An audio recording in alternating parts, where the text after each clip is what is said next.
तुम्हें कष्ट होता है क्योंकि तुम जाने देने से इनकार करते हो। भगवद गीता अध्याय 18 श्लोक 66। सर्वधर्मान् परित्यज्य मामेकं शरणं व्रज अहम त्वा सर्व पापेभ्यो मोक्षयिष्यामि मा शुचः।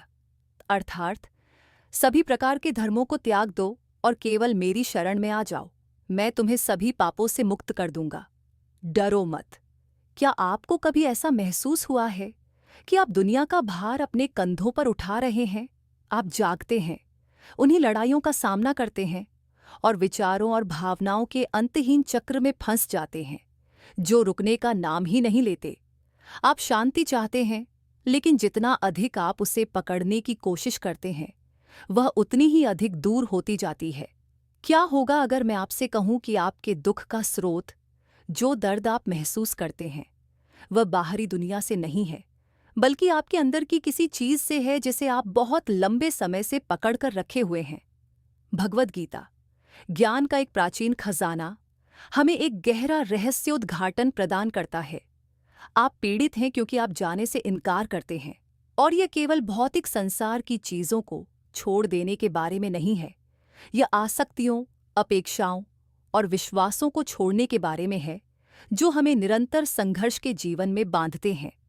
अध्याय 18 श्लोक 66 में भगवान कृष्ण हमें सब कुछ उन्हें समर्पित करने के लिए आमंत्रित करते हैं, ये आश्वासन देते हुए कि सच्ची स्वतंत्रता उन बोझों को मुक्त करने में है जिनसे हम चिपके हुए हैं।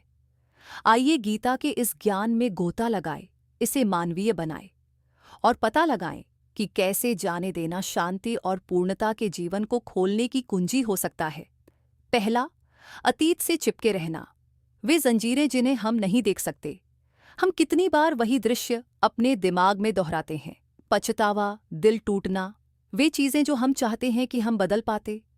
ये चट्टानों से भरे बैकपैक को ले जाने जैसा है। प्रत्येक अतीत का एक टुकड़ा है जिसे हम पीछे छोड़ने से इनकार करते हैं। कृष्ण के शब्द स्पष्ट हैं, अतीत को जाने दो और तुम्हें शांति मिलेगी। अध्याय 2 श्लोक 66। नास्ति बुद्धिर्युक्तस्य न चायुक्तस्य भावना न चाभाव्यत शांतिरा शांतस्य कुत सुखम। जो व्यक्ति परमात्मा से नहीं जुड़ा है, जिसका मन अनुशासित नहीं है, उसे शांति नहीं मिल सकती। शांति के बिना सुख कैसे हो सकता है? हर बार जब हम किसी स्मृति से जुड़ते हैं, चाहे वह दुखद हो या सुखद, हम उसे वर्तमान क्षण में अपने साथ ले जाते हैं, जिससे हम खुद को और दुनिया को देखने के तरीके को आकार देते हैं। लेकिन यहाँ एक समस्या है। अतीत को पकड़कर हम वर्तमान में पूरी तरह से जीने की क्षमता खो देते हैं। गीता हमें सिखाती है कि शांति उन चीज़ों को त्यागने से आती है जो अब हमारे लिए उपयोगी नहीं है, और इसकी शुरुआत हमारे पिछले विकल्पों के लिए खुद को माफ करने से होती है। परिणामों से लगाव, छाया का पीछा करना। हम सभी एक लक्ष्य पर टिके हुए हैं, ये विश्वास करते हुए कि सही नौकरी, रिश्ता या उपलब्धि हमें खुशी देगी। लेकिन जितना अधिक हम परिणाम का पीछा करते हैं, वह उतना ही अधिक मायावी होता जाता है, और जब परिणाम हमारी उम्मीदों पर खरा नहीं उतरता, निराशा। कृष्ण का संदेश कालातीत है। अध्याय 2 श्लोक 47। कर्मण्येवाधिकारस्ते मा फलेषु कदाचन मां कर्मफलहेतुर्भुर्मा ते संगोस्त्व कर्मणि। आपको अपने निर्धारित कर्तव्यों का पालन करने का अधिकार है, लेकिन आप अपने कार्यों के फल के हकदार नहीं हैं। कभी भी अपने आप को परिणामों का कारण न समझें और न ही निष्क्रियता में आसक्त हों। हम अक्सर क्या होगा अगर और क्यों नहीं से जुड़ जाते हैं, लेकिन कृष्ण हमें परिणाम के प्रति लगाव छोड़ने के लिए कहते हैं। गीता हमें सिखाती है कि सच्ची शांति उत्पाद पर नहीं, बल्कि प्रक्रिया पर ध्यान केंद्रित करने से आती है। जब हम अपेक्षा छोड़ देते हैं, तो हम खुशी के लिए जगह छोड़ देते हैं, चाहे परिणाम वह हो या न हो जिसकी हमने कल्पना की थी। अहंकार। स्वतंत्रता के लिए अदृश्य बाधा उस भीतर की कड़कती आवाज का क्या कहना जो कहती है, मैं इससे बेहतर हूं या मैं उतना अच्छा नहीं हूं। अहंकार हमें तुलना, घमंड और असुरक्षा के चक्र में फंसाए रखता है। हम लगातार स्वयं की नाजुक भावना की रक्षा करने की कोशिश कर रहे हैं, और ऐसा करने में हम खुद को वास्तविक विकास से दूर कर लेते हैं। कृष्ण हमें अहंकार, मिथ्या आत्म को छोड़ने के लिए कहते हैं, जो दुख की ओर ले जाता है। मनसि वेगम आत्मनं य स्थितो मुनिरब्रवीत न हि देहाधिकारस्य दुःखदम सुखदम चय्य।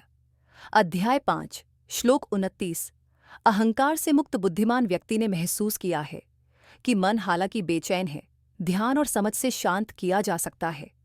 ऐसा व्यक्ति संभव से दुख और सुख दोनों का अनुभव करता है। स्वयं को साबित करने की आवश्यकता को त्याग कर हम विनम्रता, शांति और सच्ची आत्म जागरूकता के स्थान पर कदम रख सकते हैं। ये तभी होता है जब हम अपना अहंकार छोड़ते हैं कि हम खुद को प्यार, करुणा और दूसरों के साथ गहरे संबंधों के लिए खोलते हैं। जो व्यक्ति ईश्वरीय योजना को जाने बिना स्वयं को कार्य के साथ पहचानता है, वह अहंकार से बंधा होता है। केवल वही व्यक्ति जो ईश्वरीय उद्देश्य के प्रति समर्पण करता है, उसे जीवन और मृत्यु के चक्र से मुक्ति मिलती है।